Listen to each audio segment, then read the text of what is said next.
Myoho Renge Kyo, Myoho Renge Kyo, Myoho Renge Kyo. I rang up my brother, David, and I was telling him about the job and about this Buddhism, and he got real upset with me, so he did. Why was he so upset? He said that it seemed to him that I had given up on God just to get like material things. And it got me thinking, so it did. So let me ask you, Sean, do you feel like you've given up on God?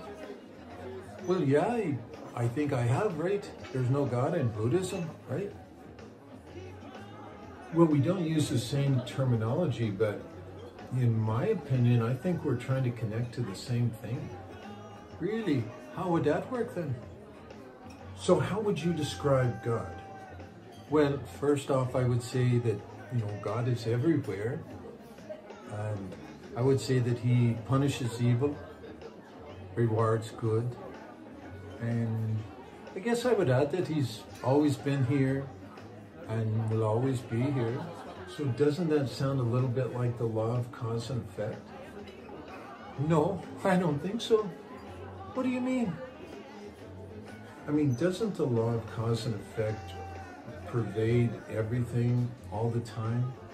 I mean, in my mind, the same thing that's making my heart beat is the same thing that's making the earth revolve around the sun.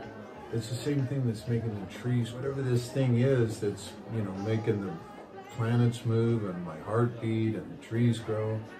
I would think that it's always been here, and I would think that it's always going to be here, making things go.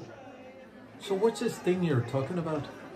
So this thing that's making everything happen is what I would usually call the universe, or the mystic law of cause and effect, or my own Buddha nature, the part of me that's eternal and connected to everything else.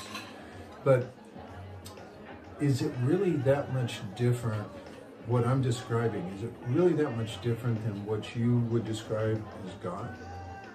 No, not really.